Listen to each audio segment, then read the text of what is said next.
Welcome to Ikea Philippines, a home furnishing retailer known to be the largest seller of furniture in the early 21st century, operating more than 200 stores around the world.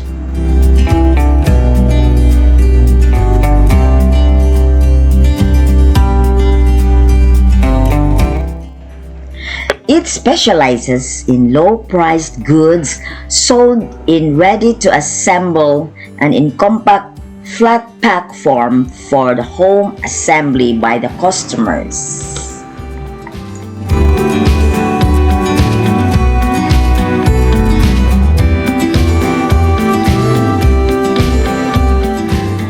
Late last year, IKEA launched its biggest branch in the Philippines, located at Marina Way Mall of Asia Complex, Pasay City, Metro Manila.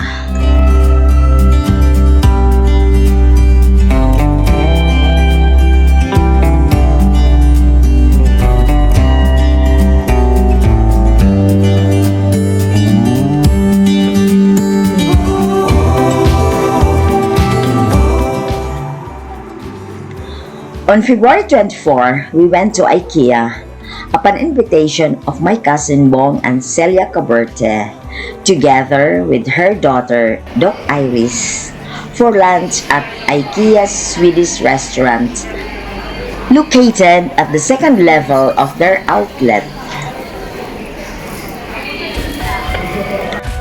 Barely 3 months since its launching, the hype has not died down. The restaurant is still experiencing a long queue of shoppers. Good that my cousins went early to reserve a table to accommodate all of us.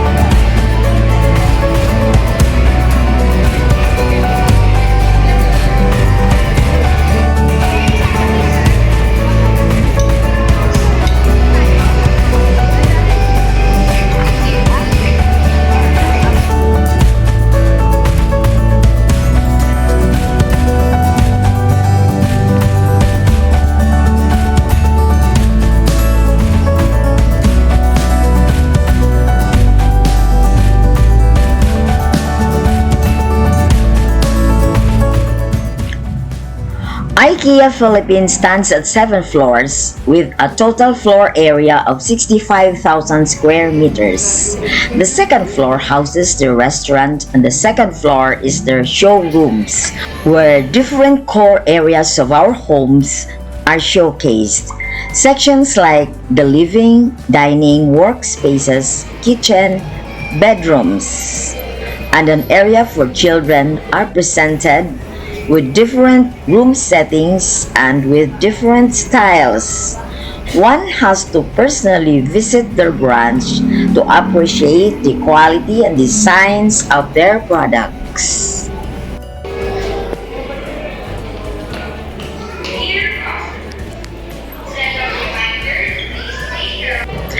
IKEA Philippines branch made sure that everywhere you go in IKEA's over 200 showrooms and outlets around the world, customers will get the same experience.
balaga video the pictures.